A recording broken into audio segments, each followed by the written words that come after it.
My name is Olivia Sterling, and I was 28 the year my aunt and uncle decided my biological mother's legacy was nothing more than an accounting error they could quietly erase. They waited until I was completely consumed by my graduate studies, living under their roof and suffocated by their generosity, to forge my signature on a transfer deed. They merged my late mother's independent life insurance policy into their own sprawling family trust, legally absorbing the only money I had in the world. My aunt would later sit in a pristine, white-carpeted living room and tell me that they had only absorbed the funds to protect me from myself, treating me like a naive child who couldn't be trusted with a checkbook.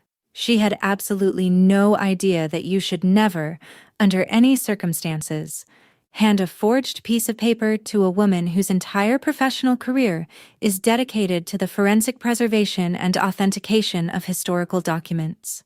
People fundamentally misunderstand what a museum archivist actually does.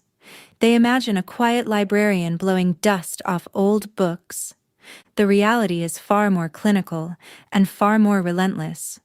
Archival science is the mastery of permanence. We do not just look at paper, we study the acidity of the wood pulp. We do not just read ink, we analyze the oxidation of iron gall. We track the unbroken chain of custody for every document that crosses our stainless steel tables. My job is to look at a piece of paper and determine, with absolute scientific certainty, whether it is telling the truth or telling a lie. I built my entire life on the principle that the truth always leaves a paper trail.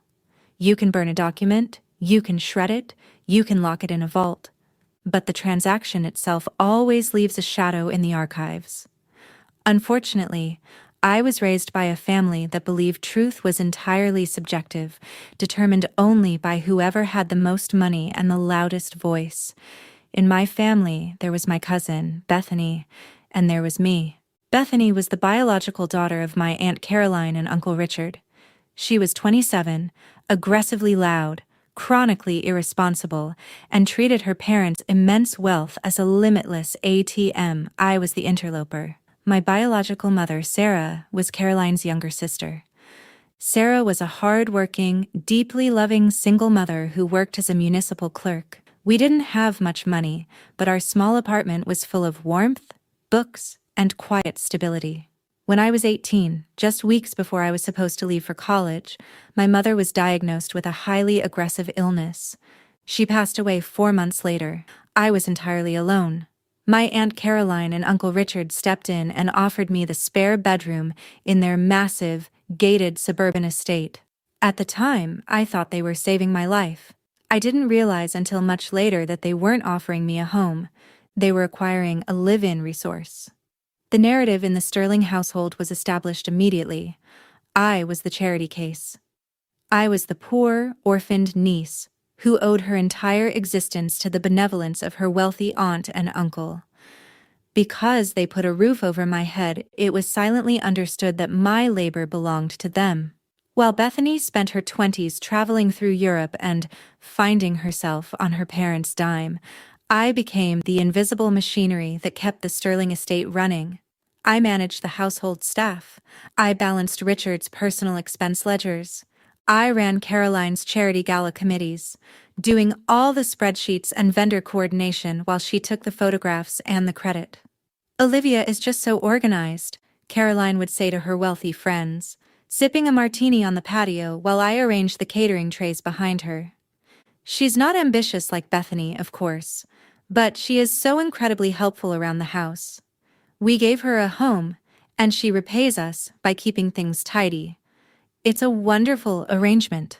I didn't yell, I didn't point out that I had a master's degree in archival science, or that I worked 40 hours a week at the State Historical Museum. I just smiled politely, handed her a napkin, and retreated to the basement where my small bedroom was located. I endured their condescension because I had a secret. I had an exit strategy, and it had a very specific maturity date. Before my mother died, she sat by my bed, holding my hand, and told me something that changed the entire trajectory of my survival.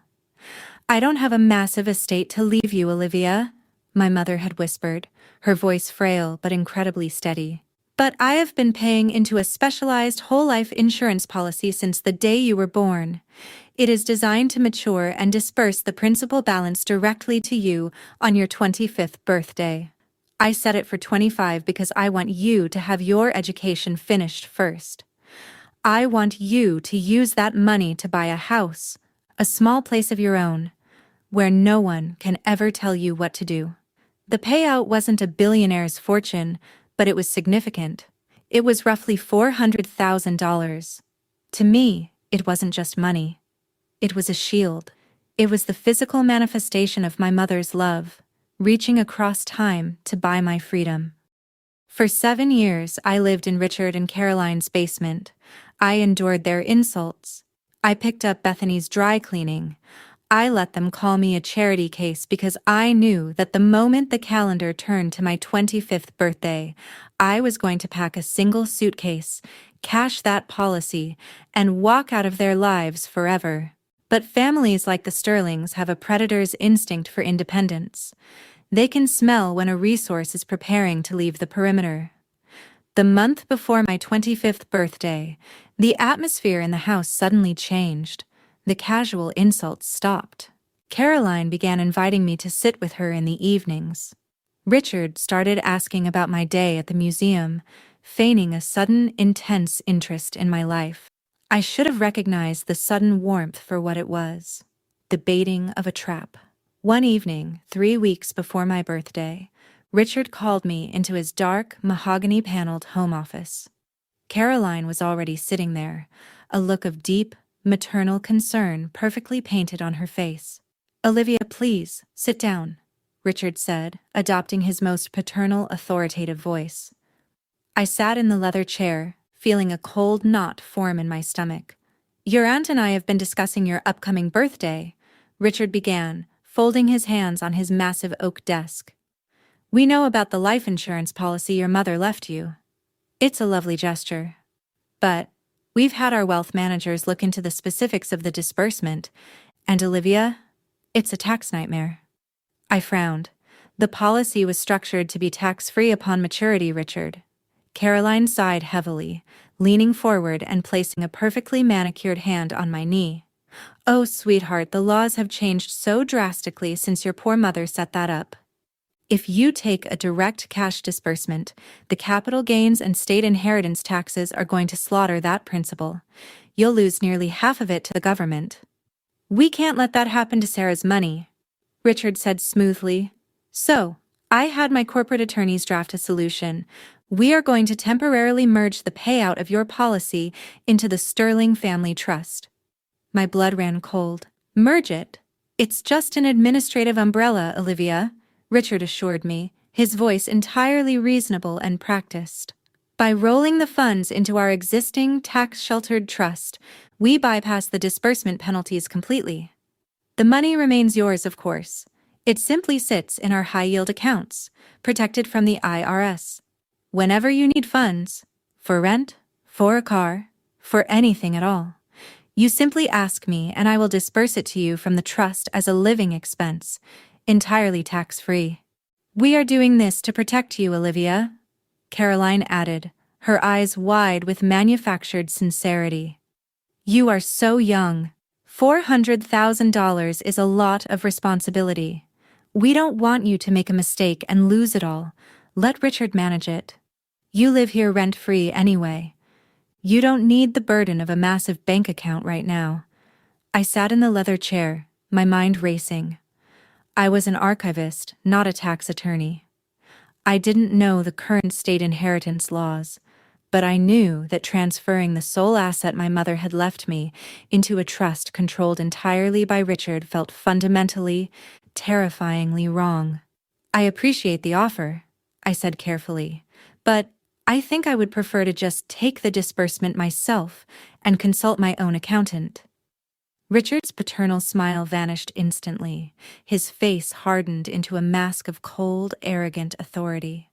"Olivia," Richard said, his tone dropping into a dangerous register. "We took you in when you had nothing. We fed you, housed you, and paid for your graduate degree when you couldn't afford it. We have treated you like our own daughter.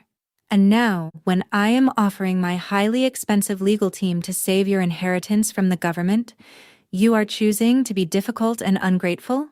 It's incredibly selfish, Olivia. Caroline chimed in, perfectly on cue, withdrawing her hand from my knee as if I had suddenly become toxic. After everything we've sacrificed for you, you can't even trust your own family to hold your money for a few years? It breaks my heart. They executed a flawless, synchronized guilt trip. They weaponized the 7 years of charity they had held over my head. They made me feel small, ungrateful, and entirely incompetent. I was 24 years old. I was sitting in a room with two people who had spent almost a decade systematically destroying my self-esteem. Okay? I whispered, staring at the floor. Okay. What do I need to do? Richard's smile returned immediately. He pulled a single crisp piece of paper from his desk drawer and slid it across the mahogany table. It's a simple authorization of financial representation, Richard explained, tapping the line at the bottom. It just gives my wealth manager the legal authority to contact the insurance company on your behalf and route the electronic disbursement into our trust accounts. That's all. Your name stays on the policy. Sign here. I picked up the pen. I read the document. It was exactly what he said it was. A basic authorization form allowing his financial advisor to act as a proxy.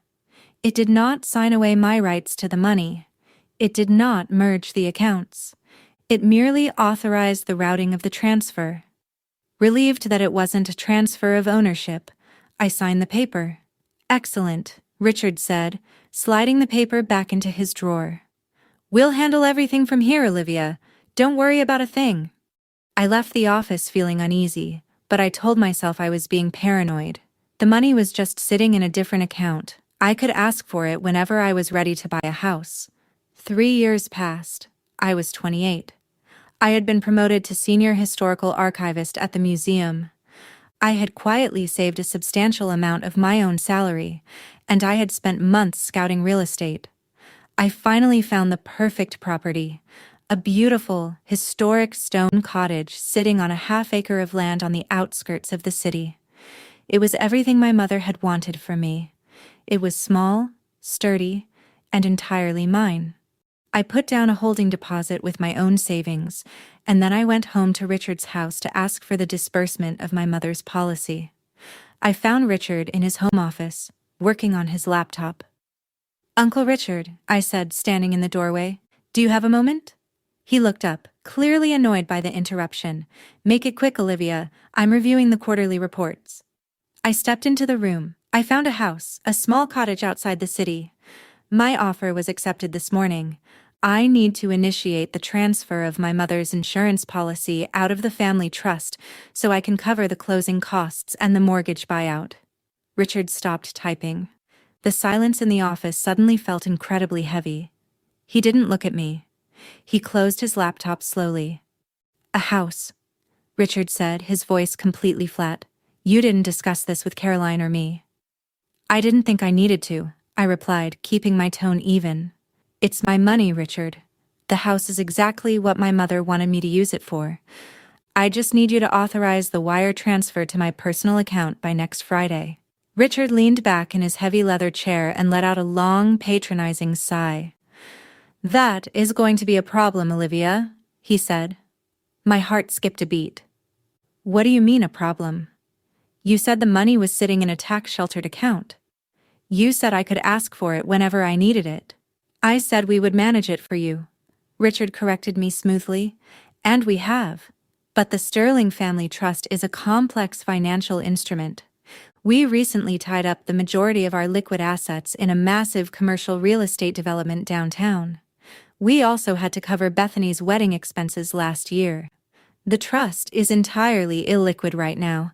I simply cannot extract $400,000 in cash without taking a catastrophic penalty. I stared at him. The sheer, breathtaking audacity of the statement paralyzed me. You spent it, I whispered, the reality of the situation crashing down on me like a physical blow. You took my mother's life insurance policy, and you spent it on your own investments and Bethany's wedding. I didn't spend it, I invested it, Richard snapped, his temper flaring. It is part of the corporate portfolio now. When the development project pays out in 5 or 6 years, you will see a return. But right now, the money is locked. Furthermore, there is absolutely no reason for you to buy a house. You have a free room in our basement. You are being completely unreasonable and selfish to demand liquid cash right now. It is my money, Richard. I raised my voice for the first time in 10 years. It wasn't yours to invest. I never signed a transfer of ownership. I only signed a routing authorization. Richard stood up from his desk. He was a large man and he used his physical size to intimidate. He walked around the desk, stopping just inches from me, looking down at me with absolute, chilling contempt. You really don't understand how the world works, do you, Olivia? Richard sneered. You think you can just live off my charity for a decade and then demand a massive payout whenever you snap your fingers. You don't have any money. The policy was fully, legally merged into the Sterling Family Trust 3 years ago. My name is the sole executor. You have absolutely no legal right to demand a single cent from my accounts. That's a lie, I said, my hands shaking. I never signed a merger deed. I know what I signed. Then I suggest you hire a very expensive lawyer to look at the paperwork, Olivia. Richard mocked me, crossing his arms. Oh, wait. You don't have any money to hire a lawyer, do you, because you work in a museum? He stepped past me, pausing in the doorway. Cancel the offer on the house, Richard commanded, and make sure the kitchen is clean before you go to bed. Caroline is hosting a brunch tomorrow. He walked down the hallway, leaving me standing alone in the dark office. If you are the kind of person who collapses on the floor and cries when you realize your own family has robbed you, I understand you. For about 5 minutes, standing in the shadows of Richard's mahogany-paneled room, I couldn't breathe. My chest felt hollowed out. They had taken the only thing my mother had left me. They had taken my freedom, my house, and my future. And they had used it to buy floral arrangements for my cousin's wedding. I walked down to my bedroom in the basement. I sat on the edge of my narrow bed. I didn't cry. Tears are a biological response to grief, and I wasn't grieving. I was auditing. Richard said the policy was legally merged into the trust. He said he had the paperwork to prove it. But I'm a senior historical archivist. I understand something that Richard's arrogant corporate brain fundamentally failed to grasp. You cannot merge a state-regulated life insurance policy into an independent family trust without executing a highly specific notarized legal document called an irrevocable assignment of ownership. I knew for a fact I had never signed an assignment of ownership. I had only signed a single-page routing authorization. If Richard had successfully merged the policy, it meant he had submitted an assignment of ownership to the State Insurance Board, which meant a piece of paper existed in the state archives with my name on it. A piece of paper I had never seen. I didn't pack my bags. I didn't confront him again. I lay down on my bed, stared at the ceiling, and waited for morning. The next day, I didn't go to my desk at the museum. I drove directly to the State Department of Insurance Records Division. As a senior archivist for the State Museum, my credentials granted me unrestricted access to the public and private microfilm repositories. I sat in a sterile, windowless room in the basement of the records building. I pulled the master file for Sarah Sterling's life insurance policy. I loaded the heavy microfilm reel into the digital magnification reader. I scrolled past the original policy documents, past the monthly premium receipts my mother had faithfully paid for 20 years. And then, I found it. Dated exactly 3 weeks before my 25th birthday. It was a formal, heavily stamped, irrevocable assignment of ownership form.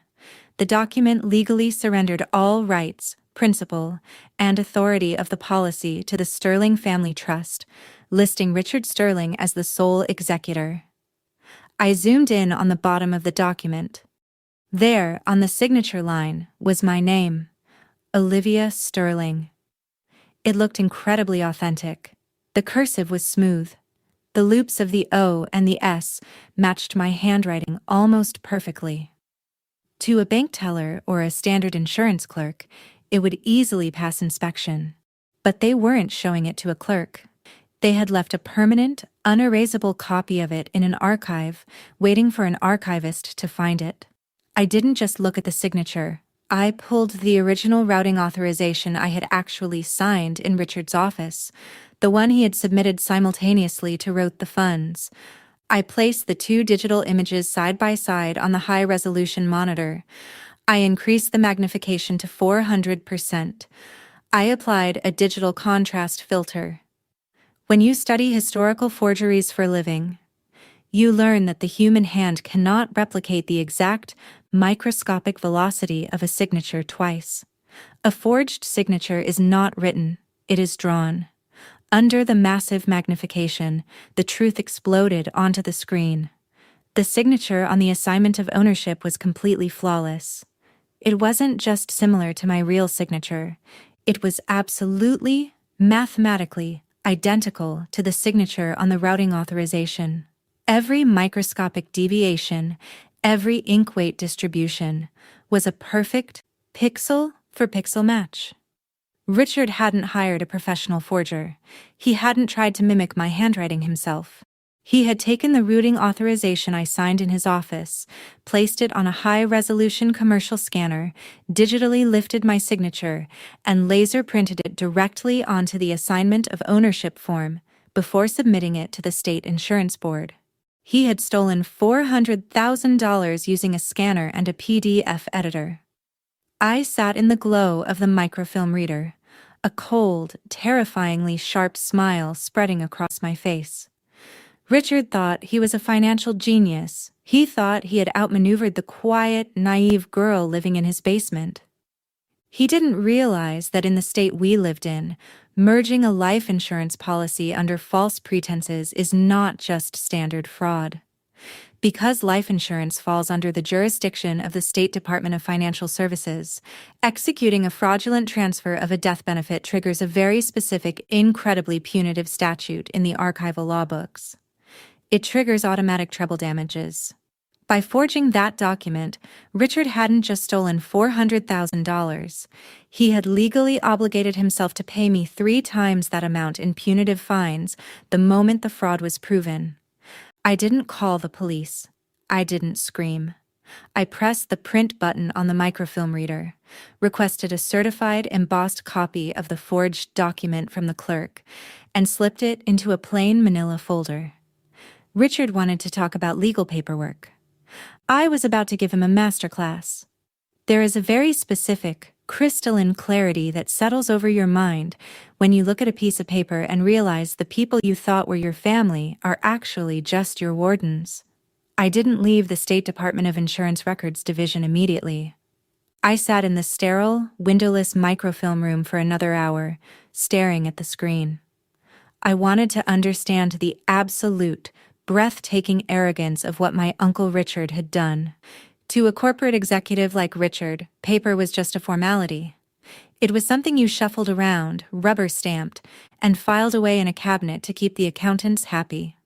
He believed that because he had millions of dollars and a sprawling estate, he was immune to the microscopic details of the law. But to a senior historical archivist, paper is a living, breathing witness. When you sign a physical document with a ballpoint or a fountain pen, the metal tip of the pen actually scores the surface of the paper. It creates a microscopic trench, an indentation known in archival science as embossing. The liquid ink flows into this trench and feathers outward, bleeding into the surrounding wood fibers. When you take a digital scan of a signature and run it through a standard office laser printer, which is exactly what Richard had done to my routing authorization, the machine doesn't use liquid ink or pressure. It uses a laser to statically charge a drum, which attracts microscopic particles of dry plastic powder called toner. The toner is then melted flat onto the absolute surface of the paper. If you look at a laser-printed signature under a standard 40-power jeweler's loupe, it doesn't look like a solid black line. It looks like thousands of tiny, uniform black dots, sitting completely flat on top of the paper, with zero indentation.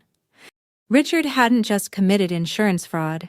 He had committed a fraud so scientifically incompetent that a first-year archival student could have dismantled it before lunch. I placed the certified, state-embossed copy of the forged assignment of ownership into my plain manila folder. I didn't go back to the Sterling estate. I got into my car and drove downtown to the financial district. I didn't need a family therapist, and I didn't need a criminal defense attorney. I needed a shark who specialized in high-net-worth estate fraud.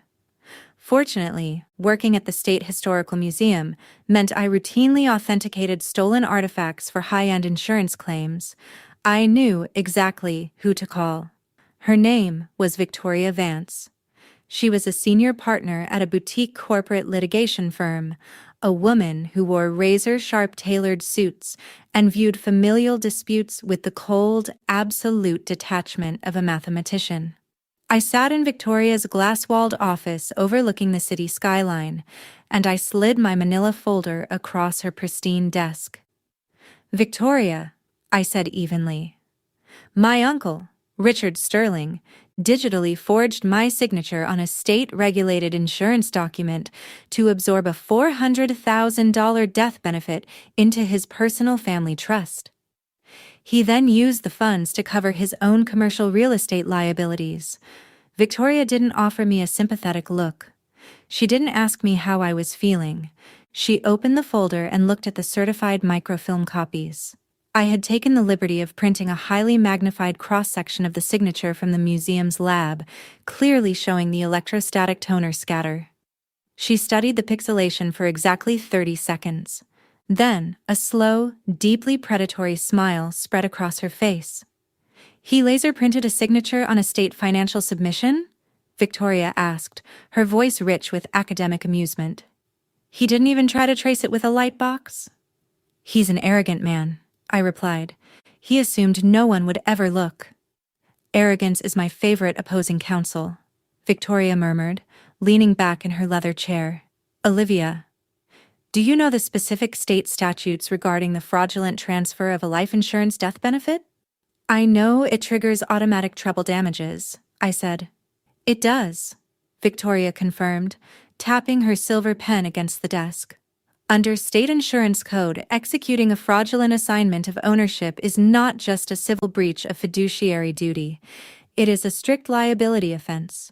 The court does not merely order the return of the stolen funds. They automatically triple the principal balance as a punitive fine. $400,000 instantly becomes $1.2 million. And because the fraud was committed to benefit the Sterling family trust, the trust itself, and all of the assets within it, becomes fully liable for the judgment." I let the number settle in the quiet office.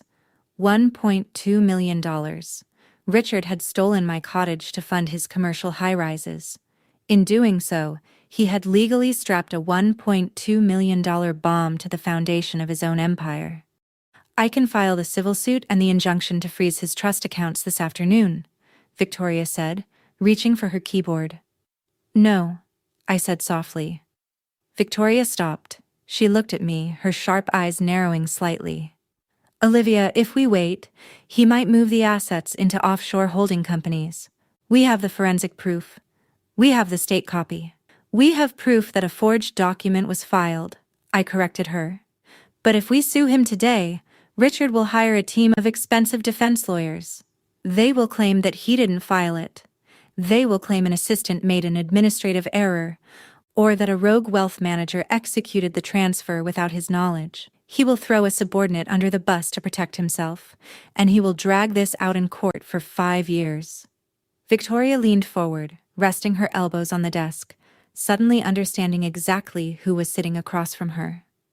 I wasn't just a victim. I was an archivist. I understood the chain of custody. "You want to lock the chain of custody," Victoria realized. "I want him to formally, legally authenticate the forgery himself in front of a licensed financial witness," I said. I want him to claim ownership of the transfer so entirely that his lawyers cannot introduce a shred of reasonable doubt. Victoria's smile returned, sharper and colder than before. How do you propose we do that? By doing exactly what he expects me to do, I said. By playing the defeated, obedient charity case. I spent the next 3 days living in the basement of the Sterling estate, executing a flawless performance of submission. I didn't mention the house again. I didn't mention the insurance policy. I went to work. I came home. And I quietly managed the household logistics. On Wednesday evening, Caroline hosted a lavish dinner party for Bethany, who had just returned from a luxury vacation in the Maldives. The dining room was filled with crystal, expensive wine and the suffocating sound of wealth congratulating itself. I was expected to sit at the end of the table, silent and grateful. The water in the Maldives was just incredible, Olivia, Bethany sighed, swirling her wine glass. You really should try to travel sometime. It broadens the mind. Though, I suppose it's hard to save up for plane tickets on a museum salary. It is, I agreed smoothly, taking a bite of my salad. Richard, sitting at the head of the table, watched me with a smug, self-satisfied expression. He had effectively crushed my rebellion in his office earlier that week, and my quiet compliance was all the proof he needed that he had won. He believed he had successfully reminded me of my place. After dessert was cleared, I waited until Caroline and Bethany moved to the patio. I found Richard in his study, pouring himself a glass of scotch. Uncle Richard, I said, standing in the doorway, keeping my posture slightly hunched, my voice soft and defeated. He glanced at me, taking a sip of his drink. Yes, Olivia. Have you cancelled the offer on that ridiculous house yet? I did. I lied effortlessly. The realtor returned my holding deposit this morning. Richard nodded, his chest puffing out slightly with patriarchal triumph. Good, it was a foolish idea anyway. You are much better off here, under our roof, where we can look out for you. I know, I said, looking down at the plush rug. I wanted to apologize for raising my voice the other day. I don't understand high finance or corporate trusts. I know you and Aunt Caroline are just doing what is best for the money my mother left. The absolute validation of his ego was the final, fatal hook. Richard practically beamed. We are, Olivia, Richard said generously. It's a complicated world, and you simply aren't equipped to navigate it. I'm glad you've come to your senses. I took a hesitant step into the room. Since I am staying, and since the money is going to be locked in the family trust for the next few years, I want to make sure I am doing everything correctly. I want to formally formalize the arrangement. I don't want to be a burden on your accountants. Richard frowned slightly. Formalize it how? I'd like to sign a formal acknowledgement of the trust's control over the insurance principal, I said innocently. Just a document for your records, stating that I understand the funds were merged, that I accept your role as the sole executor of the policy, and that I waive my right to demand liquid cash until the trust's commercial investments mature. That way, everything is clean, and I won't bother you about it again. Richard stared at me. He was a corporate shark, and I had just offered him the legal equivalent of a blank check. If I signed a document formally acknowledging the merger, acknowledging his control, and waiving my right to demand the funds, he would have an ironclad defense against any future audits. He could lock my mother's money into his commercial real estate developments permanently. That is a very mature, responsible decision, Olivia, Richard said, his voice thick with suppressed excitement. He set his scotch glass down. In fact, I think that's an excellent idea. We should put it in writing to protect both of us. Should we do it tomorrow evening? I asked. I can meet you here after work. Tomorrow is Friday, Richard said, already mentally drafting the waiver that would legally enslave me. I will have Mr. Caldwell, the primary wealth manager for the Sterling Family Trust, come to the house at 6 o'clock. We can sign the acknowledgement in front of him, so it is officially entered into the trust's corporate portfolio. I kept my face perfectly blank. Mr. Caldwell, a licensed, heavily regulated financial fiduciary. Richard wasn't just bringing me a pen. He was bringing me the exact independent witness Victoria and I needed to seal the perjury trap. "That sounds perfect, Uncle Richard," I said softly. "I will see you tomorrow at 6. I walked down the hallway to my basement bedroom. The moment my door clicked shut, I pulled out my phone and sent a single, encrypted text message to Victoria. "The meeting is set. 6 p.m. tomorrow. He is bringing a licensed fiduciary witness." Victoria's reply came back 30 seconds later. "I have the federal injunction drafted. Happy hunting, Olivia." Friday evening arrived with the quiet, suffocating humidity of an impending thunderstorm. I didn't dress like the submissive, invisible charity case. I wore a tailored, slate-gray suit. I pulled my hair back into a severe professional knot. I carried my black leather briefcase, the same briefcase I used to transport historically significant million-dollar documents for the museum. At exactly 6 p.m., I walked upstairs to Richard's mahogany-paneled home office. The room was already staged for a corporate victory. Richard was sitting behind his massive oak desk, wearing a pristine suit, looking like a king holding court. Caroline was sitting in one of the leather armchairs, wearing her designer pearls, sipping a glass of white wine. Sitting in the chair opposite Caroline was Mr. Caldwell. Caldwell was a man in his late 50s, dressed in a conservative gray suit, clutching a leather portfolio. He looked like exactly what he was: a highly paid, risk-averse financial manager who handled the millions of dollars the Sterlings threw around. "Ah, Olivia," Richard said expansively as I walked into the room. "Right on time. Come in, shut the door."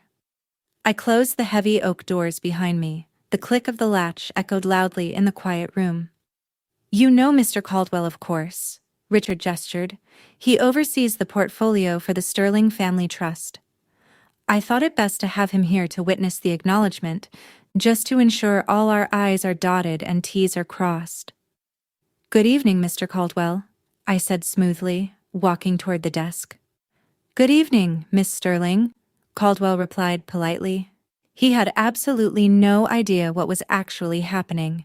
He believed he was here to witness a standard, internal family financial agreement. Richard slid a thick, freshly printed legal document across the desk. It was titled Beneficiary Acknowledgement and Liability Waiver.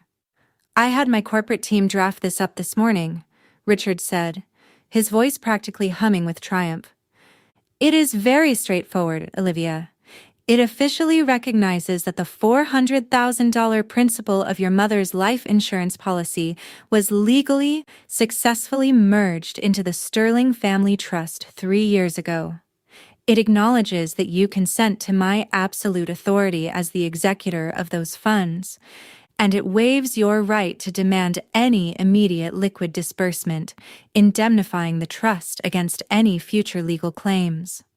Caroline smiled warmly from her chair. "It really is the smartest thing to do, Olivia. This way, everything is protected. You won't have to worry your pretty head about taxes or investments ever again. Just sign at the bottom, Olivia," Richard commanded, handing me an expensive, heavy fountain pen. "Mr. Caldwell will notarize it, and we can all move on." I looked down at the document. It was a masterpiece of corporate greed. Richard had drafted a piece of paper that legally required me to consent to my own robbery. But a document is only powerful if it references a reality that actually exists. I didn't take the pen. I placed my black leather briefcase on the edge of the mahogany desk. "Before I sign a liability waiver regarding the merger of the insurance policy," I said, my voice dropping the soft, submissive tone entirely, settling into the cold, clinical register of a senior archivist. "I need to verify the chain of custody of the original transfer." Richard frowned, his hand freezing over the desk. "The chain of custody? What are you talking about? The transfer was finalized 3 years ago." "I am aware," I said smoothly. I looked directly at the wealth manager. "Mr. Caldwell, as the fiduciary manager of the Sterling Family Trust, you are legally bound to verify the authenticity of all assets entered into your portfolios, correct?" Caldwell blinked, slightly taken aback by the sudden shift in my tone. Yes, of course, Miss Sterling. We run compliance checks on all major transfers. Excellent, I said. Then you can verify the document Uncle Richard used to claim my mother's policy. I popped the brass clasps on my briefcase. The sharp metallic sound made Caroline jump slightly in her chair. I didn't pull out a lawsuit. I pulled out my plain manila folder. I slid the first document onto the desk, turning it so that it faced Mr. Caldwell and Richard. It was the certified, state-embossed copy of the irrevocable assignment of ownership. The fraudulent document Richard had filed 3 years ago. Mr. Caldwell, I said clearly, is this the document the Sterling Family Trust submitted to the State Department of Insurance to execute the transfer of the $400,000 death benefit from my individual name into Richard Sterling's corporate control? Richard stared at the paper. The color began to drain from his face as he recognized the state archival seal stamped in the top right corner. He hadn't expected me to pull state records. He had assumed I was entirely ignorant of how bureaucracy worked. Yes, Caldwell confirmed, looking at the document, entirely oblivious to the trap closing around them. That is the standard irrevocable assignment of ownership. I have a copy of it in our master file. It was executed and filed 3 years ago to initiate the merger. And Uncle Richard? I turned my gaze to the man sitting behind the desk. You are confirming, on the record, in front of your licensed wealth manager, that you personally submitted this document to the state to claim those funds? Yes, I filed the paperwork. Richard stammered, his arrogance faltering as his brain desperately tried to figure out where I was going with this. It's a standard form, Olivia. You signed it in this very office. I did not sign an assignment of ownership in this office, Richard, I said, my voice turning to absolute ice. I signed a routing authorization. I reached into the folder and pulled out the second piece of paper. It was the highly magnified, high-resolution cross-section of the signature from the state document, printed on glossy photo paper. I laid it on top of the contract he wanted me to sign. What I signed, I explained, my voice echoing in the dead silence of the mahogany office, was a single piece of paper. You took that piece of paper, you placed it on a high-resolution commercial scanner, and you digitally lifted my signature. You then used a laser printer to overlay that signature onto this state-regulated assignment of ownership before filing it. Caldwell stopped breathing. He stared at the magnified photograph of the signature. As a financial fiduciary, the word forgery was the equivalent of a live grenade rolling under his chair. That is absurd, Caroline shrilled from her armchair, standing up. Richard, tell her she's being ridiculous. What is this nonsense about scanners? It isn't nonsense, Aunt Caroline. It is archival science, I said evenly, never breaking eye contact with Richard. A physical pen leaves an embossed trench in the paper fibers. A laser printer leaves thousands of microscopic statically charged toner dots on the absolute surface of the page. The signature on the state document is a pixel-for-pixel laser print. It is a digital forgery. Richard's face flushed a deep, dangerous red. He stood up from his desk, slamming his hands down on the wood. You little ungrateful bitch, Richard hissed, dropping the paternal mask entirely. You think you can come into my house, print off some fake zoomed-in pictures and accuse me of a felony? I took you in. I own this family.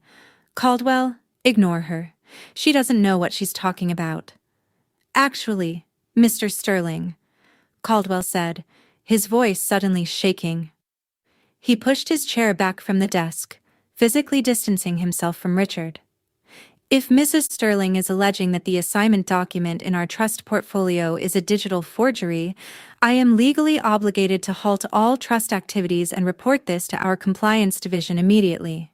You aren't reporting anything, Richard roared at the wealth manager. He doesn't have to, I interrupted softly. I reached into my briefcase one last time. I didn't pull out another photograph. And I didn't pull out a bluff. I pulled out a thick, heavy stack of paper bound in a blue legal backer. It bore the unmistakable raised seal of the State Superior Court.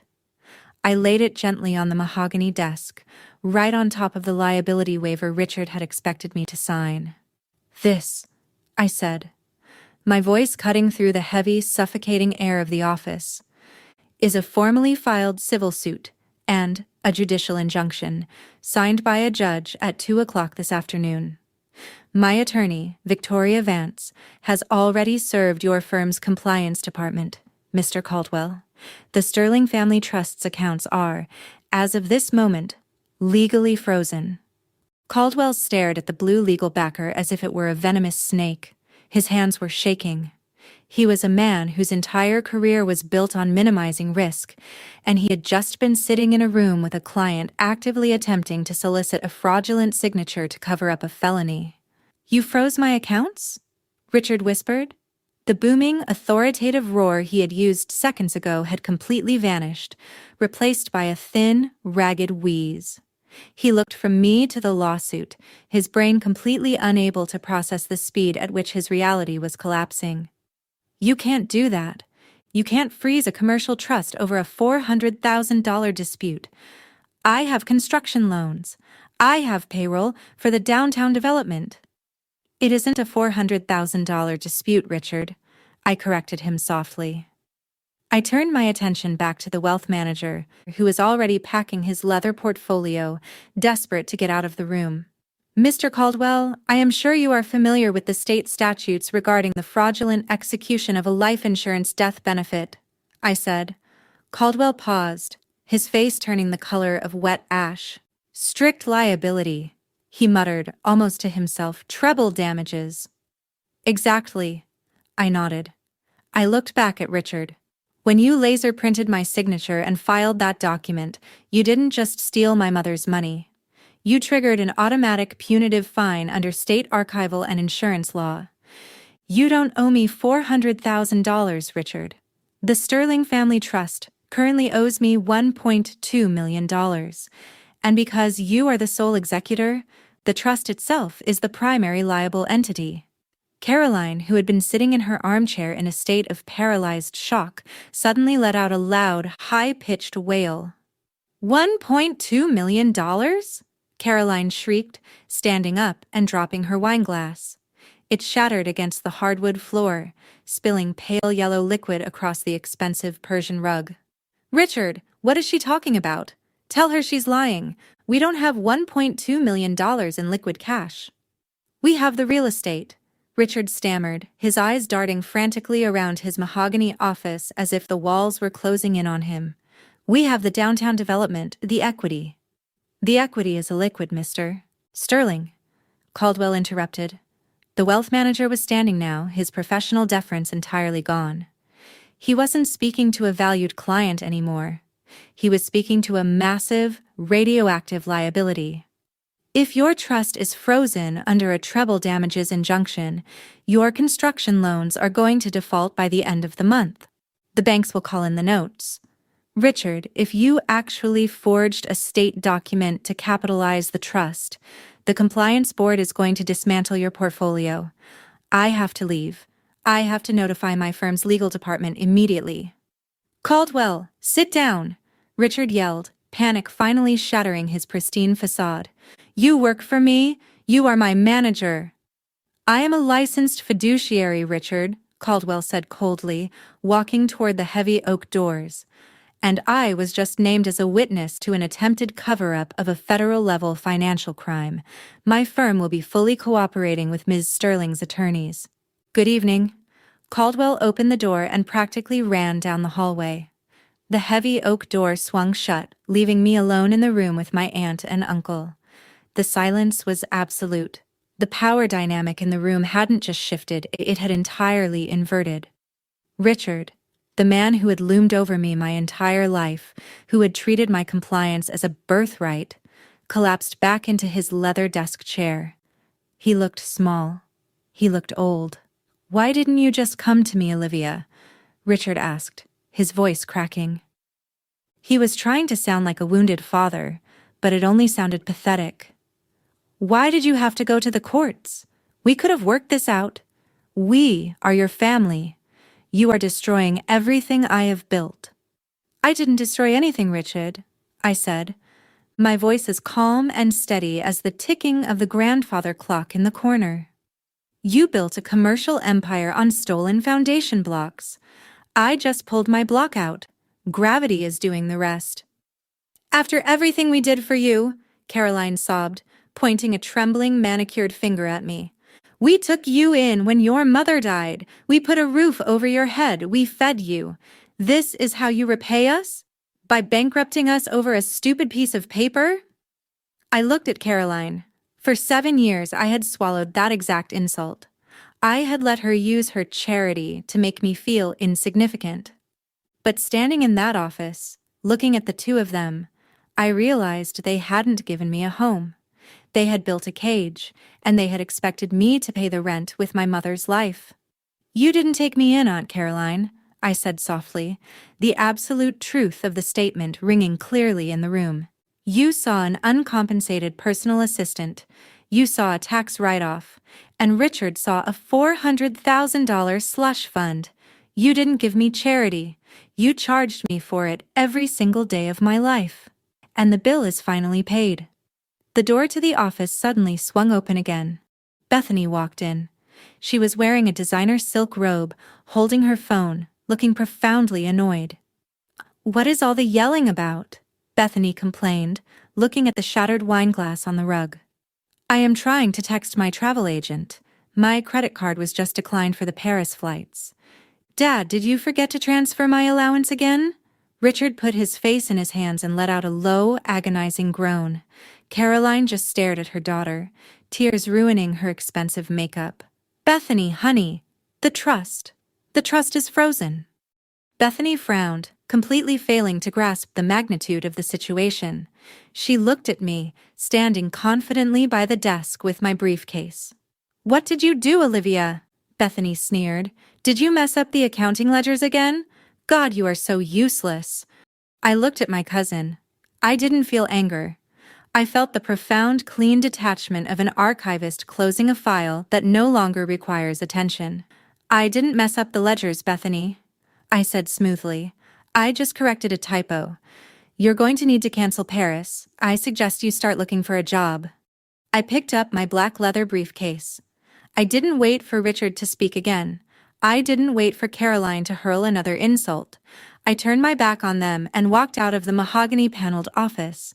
I walked down the grand, sweeping staircase, crossed the pristine marble foyer, and walked out the front doors of the Sterling estate. I didn't go back to the basement to pack my things. I had packed my essential documents and clothes into the trunk of my car 3 days ago. I got into my car, started the engine, and drove through the wrought iron gates. I watched them close in my rearview mirror, and I knew, with absolute scientific certainty, that I would never, ever cross that threshold again. The legal battle didn't take 5 years. It barely took 5 months. When you commit a financial crime utilizing a digital forgery, you cannot overwhelm the plaintiff with expensive defense lawyers. Victoria Vance submitted the certified archival copies of the documents to a forensic document examiner. The examiner confirmed, within 48 hours, that the signature on the assignment of ownership was a flawless electrostatic toner overlay. It was a 100% digital match to the routing authorization. Richard's defense attorneys tried to argue that it was a simple administrative mix-up by a rogue secretary, exactly as Victoria had predicted. But Victoria had the ultimate weapon, Mr. Caldwell. To save his own professional license and protect his firm from being implicated in a federal wire fraud conspiracy, Caldwell testified under oath in the initial depositions. He confirmed that Richard had personally presented the forged document as an authentic authorization, and that Richard had actively attempted to coerce me into signing a retroactive liability waiver to cover up the crime. Faced with the testimony of his own fiduciary, Richard's legal team informed him that if he took the case to trial, he would not only lose the civil suit, but he would be handing the district attorney a perfectly wrapped federal perjury and fraud conviction. Richard was forced to settle. But Victoria Vance did not negotiate. The settlement was absolute surrender. The court enforced the strict liability statute. Richard was ordered to pay the full $1.2 million in treble damages, plus an additional $100,000 to cover my legal fees and forensic auditing costs. To extract $1.3 million in liquid cash from a frozen trust that was tied up in stalled commercial real estate, Richard had to execute a financial fire sale. He was forced to default on his downtown development project. The bank seized the commercial properties, wiping out millions of dollars of his equity. But it wasn't enough to cover the court-ordered judgment. To keep himself out of prison, Richard had to sell the gated suburban estate. The massive house where I had lived in the basement, the pristine dining room where Caroline had thrown her dinner parties, the mahogany office where Richard had forged my signature, it was all liquidated. They moved into a modest, rented townhouse in a middle-class suburb. Richard's reputation in the financial sector was entirely destroyed. No wealth manager would touch his accounts. Caroline lost her country club memberships, her charity gala chairmanships, and her entire social circle. Bethany, realizing the endless ATM had finally run dry, was forced to move out and actually find employment. I heard through mutual acquaintances that the world traveler was currently working as a receptionist at a dental office. They had tried to absorb my future to insulate their own comfort. In doing so, they had triggered a chain reaction that burned their entire illusion of wealth to the ground. As for me, the $1.3 million cleared my private, entirely independent bank account on a Tuesday afternoon. I didn't buy a sports car. I didn't go to the Maldives. I drove out to the outskirts of the city, to the historic stone cottage sitting on a half-acre of land. Because I had significant liquid cash, the realtor was thrilled to reinstate my original offer. I bought the house outright, in cash. No mortgage, no leverage. I spent the next 6 months turning the cottage into a sanctuary. I filled it with books, comfortable furniture, and natural light. I built a small, climate-controlled archival studio in the spare bedroom, where I could continue my independent research and preservation work. I was promoted again at the State Historical Museum. I spend my days authenticating centuries-old documents, running chemical analyses on faded ink, and ensuring that history is preserved exactly as it occurred. I wake up every morning in a house that I own. I drink my coffee on a wooden porch, listening to the birds in the old oak trees, surrounded by absolute, unshakable peace. People ask me sometimes if I feel vindictive. They ask if I enjoy knowing that my aunt and uncle lost everything because of me. I tell them that they didn't lose everything because of me. They lost everything because they believed they could forge the truth. When you spend your life reading historical archives, you learn that arrogance always leaves a paper trail. You can lie to a bank, you can lie to your friends, and you can even lie to yourself. But you cannot lie to the ink. You cannot lie to the paper. The truth is a physical, undeniable object, and it will always outlast the people who try to alter it. My mother left me a policy to ensure I would be safe. My uncle tried to use it to make me a prisoner. I just took the lock he put on my cage, ran it under a microscope, and used it to dismantle his entire empire. That is my story. $400,000, one microscopic spray of laser printer toner, and the moment a family of predators realized they had handed a forged confession to the archivist. If you are the person in your family who is expected to be grateful for the scraps, the one whose independence is treated as an insult to their authority, take this as your absolute sign to verify your own worth. Do not let them manage your future. Do not let them write your history. Read the documents, secure your foundation, and let them face the audit. Thank you for being here, and thank you for reading my story. If this reminded you to always check the fine print, please share it with someone who needs the strength to enforce their boundaries. Drop a comment below with the word archived to let me know you stayed until the very end. Hit that subscribe button for more true stories about calm victories, and I will see you in the next one.